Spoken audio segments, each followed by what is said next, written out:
Welcome to my channel, and today we will be doing a deck tech on my most powerful deck, Yidris Maelstrom Wielder. Let's start off by reading Yidris. He's a legendary creature, ogre wizard. First of all, he has trample, and whenever Yidris Maelstrom Wielder deals combat damage to a player, as you cast spells from your hand this turn, they gain Cascade. So that's an incredibly broken ability, and we're going to abuse it. And without further ado, let's get into some ramp. We are going to be running every signet we can. I'm talking Gilgari, Dimir, Arcane, Rakdos, Izzet, Gruul, and Simic. The reason we're doing that is because there is a lot of one-cost cards that we need to cascade into for this deck to work. We'll go over those cards later, but just to name a few, we've got Sensei's Divining Top, Burgeoning, Soul Ring, Bloodchief Ascension, and Cataract Parasite.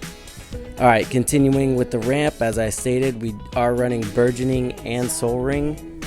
We are also running Kydel, Chosen of Crewfix. You're going to be able to tap this girl for like 7 mana down the line. Sword of Feast and Famine, Kodama's Reach, and Cultivate. Nothing too exciting there. That should do it for ramp. Alright, finally let's get into some card draw. We are running Brainstorm. Draw 3 cards, then put 2 cards from your hand on top of your library. So notably, we're going to be using this to set up any future Cascade. So we're going to put a card from our hand on top of our library, and then ideally cascade into it that turn or next turn. We are then running Rishkar's Expertise. Draw cards equal to the greatest power among creatures you control. Half the time that's going to be Yidris for 5 cards. And then you may cast a card with converted mana cost 5 or less from your hand without paying its mana cost. You're going to be able to get the Cascade off of Rishkar's Expertise and the additional card you cast using it. This card's amazing. Next, we have Sylvan Library. You can kind of do something similar to what you did with Brainstorm with Sylvan Library. It's kind of different though. It's still really great. Next, this is going to give the rest of the deck away of where we're leaning, but we've got wheels. We have Dragon Mage, Reforge the Soul, Dark Deal, Jace's Archivist, Windfall, Wheel of Fate, and Whispering Madness. Notably with Whispering Madness, you can get 2 wheels in 1 turn if you cast it, cipher it onto Yidris, and then attack with Yidris. Then you get 2 wheels 1 turn. A lot of people gonna die. And then we are running Echo of Eons. We're probably only gonna cast this card if we need to refill our library or we're in a pinch. Last but not least, we have Waste Not. When this card is going to generate a ton of value over the course of a game, whether you're creating 2/2 zombies, getting that extra mana, or drawing cards. Getting into removal, we have Maelstrom Pulse, the famous token killer, Reality Shift, Assassin's Trophy, and Putrefy.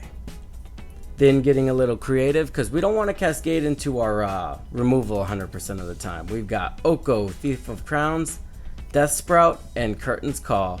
Notably with Curtain's Call, it will get reduced, but you will be cascading for 6 every time you cast that.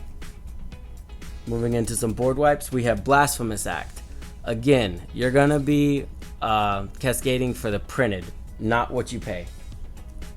Cyclonic Rift, Ugin the Spirit Dragon, and then some conditional board wipes. We have Archfiend of Ifnir, and then Evacuation. Nothing feels better than casting Evacuation straight into a wheel. With that being said, let's talk about how to prevent our stuff from getting removed, because as soon as Yidris hits the battlefield, he's going to be a target. We've got your classic Lightning Greaves, your Swiftfoot Boots, Siren Storm Tamer. This one's easy to cascade into. Glenalindra Archmage. I like this one because not only does it sit on the battlefield and everybody can see it, so that disincentivizes anybody from attacking you in the first place, but after you use it the first time, it's going to come back because of that persist trigger. It's amazing. I threw Genkataxis in there. I just want to see how it goes. It seems insane. You know, you cast a wheel, you get 2 wheels, and then on top of that, everybody's cards get encountered, so I like that. And then we do run Mana Drain just because Mana Drain. Let's talk about just some overall value we have in the deck. We have Tegrid, God of Frights. With all the discarding going on, you can cast people's entire hands. It's amazing. Jeska's Wheel, Titan's Nest. We are going to have a lot of cards in our graveyard and not a lot of ways to recur them. So we can just exile that shit for some extra mana and it works out pretty good. Baral's Expertise, kind of the same thing as Rishkar's, except for like throws our opponents way back. And then we're running Hullbreaker Horror. Once this guy hits the battlefield, you will take control of the game. Let's talk about some tutors we run in this deck. We have Fabricate, Dark Petition, basically demonic tutor with extra steps, mystical tutor, and vampiric tutor. The thing about mystical and vampiric tutor is what you're going to want to do is at the beginning of your turn, search your library for a card that you want to cascade into, and then attack with Yidris, and then boom, cast a card, cascade into it, and then that's just value. Last but not least, this deck has two different ways to win. The first one we're going to talk about is making them take a ton of damage through discarding cards. We've got Bloodchief's Ascension, Cataract Parasite, Liliana's Caress, Migrim, Felspectre, and Raider's Wake. Secondly, we are going to combo off. We've got Sensei's Divining Top, Bolus's Citadel, and Aetherflux Reservoir. The way this combo works is you're going to pay life from the top of your library to cast cards using Bolus's Citadel, and then eventually Aetherflux Reservoir will start netting you life. And then if you run into any land, just put top on the top of the library, draw the land card, then cast the top. And you'll end up with a ton of health, and you'll be able to Death Star your opponents down, dealing 50 damage to them at a time. The last card I'd like to mention is a fairly new one, Passionate Archaeologist. I got so excited when this got leaked.